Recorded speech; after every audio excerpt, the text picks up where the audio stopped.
va être un petit peu plus clair sur les rituels avec les déesses et les déités. D'accord? Parce que je crois que vous avez vraiment, mais vraiment pas conscience de ce que vous faites, en fait. Vous savez que tous ces rituels datent ça fait environ 5 siècles avant notre ère, hein, que les adorateurs faisaient des libations. Il y avait un rite de passage. Il y avait tout on va dire, un enseignement qu'il prenait avant de pouvoir honorer telle déesse ou telle déité. D'accord? À l'heure d'aujourd'hui, oui, bien sûr que tous ces rituels, ces rituels sont mis en avant. Sauf que le danger, c'est qu'on n'est plus 5 siècles avant notre ère, les enfants. D'accord? On a un comportement, on a une vie qui n'est pas du tout en adéquation avec la vie d'avant. D'accord? Donc oui, tous ces rituels fonctionnent.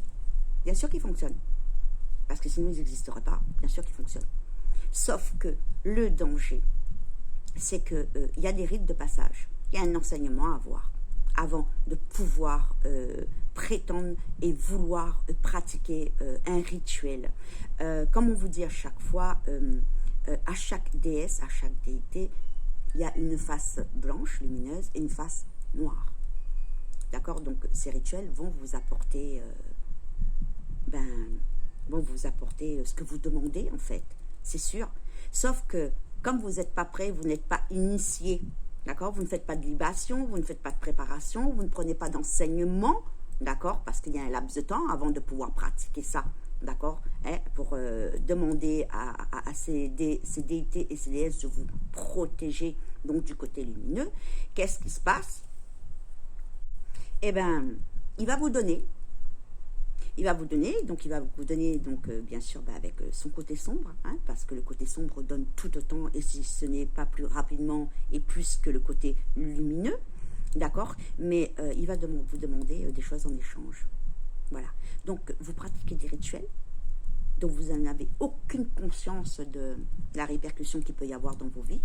Et vous pensez qu'en faisant vos petits rituels, ah ben ce soir je fais le rituel de la nouvelle lune, je fais le rituel de telle déesse, etc., que vous n'avez plus rien à faire d'autre après. C'est pour ça que vos vies après sont dans... il y a une accumulation, on va dire, de MERDE, hein, parce que systématiquement, si vous ne faites pas ce que la déesse ensuite, ou la déité attend de vous, d'accord, et bien systématiquement, c'est vous qui allez en récolter les fruits. Donc, il ne faut pas s'étonner, comme on vous dit, que quand vous pratiquez des choses dont vous n'avez aucune conscience, aucune préparation, hein, que vous n'avez pas, on va dire, passé le rite de passage, etc., que la déesse ou la déité n'a pas accepté parce que vous vous montrez digne, hein, de sa protection, on va dire, eh bien, vous vous en prendrez systématiquement au fur et à mesure plein la tronche. Voilà. Donc, pour ça qu'on vous dit et on vous redit, arrêtez de pratiquer tous les rituels que vous voyez et qui sont vendus comme des petits pains sur Internet, par toutes ces vidéos où les femmes faites le rituel de la pleine lune, le rituel d'abondance, le rituel de ci, le rituel de ça, le rituel de la nouvelle. Non. Non, parce que chaque rituel appartient à une déité. Et chaque déité a un côté blanc comme un côté noir. Et si vous n'avez pas eu l'enseignement, si vous n'avez pas fait le rite de passage, si vous n'avez pas été accepté par le côté lumineux de cette déesse, systématiquement, vous travaillerez avec le sombre. On en a marre de vous le dire. Voilà, donc vous en faites ce que vous voulez, hein, mais il serait temps que vous preniez conscience que on ne vous donne pas les choses pour rien. À un moment donné, il va falloir les rendre, d'accord? Donc, comme vous faites les choses, ah bah oui, bah c'est tellement facile, tu vois, de faire un rituel, d'allumer une bougie, de faire ci, de faire ça, de poser des intentions, d'accord? Que vous ne savez pas qui vous appelez, vous ne savez pas avec qui vous travaillez, et ben, comme vous n'allez pas faire ce qu'il faut ensuite, et ben, vous allez avoir des répercussions. Donc, il ne faut pas vous étonner que vos vies soient merdiques.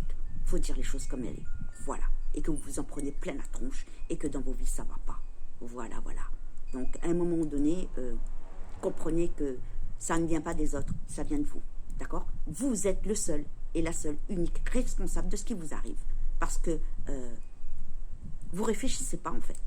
vous ne réfléchissez pas et vous vous dites que vous pouvez tout faire, tout, n'importe quand et à n'importe quelle heure et à n'importe quel moment.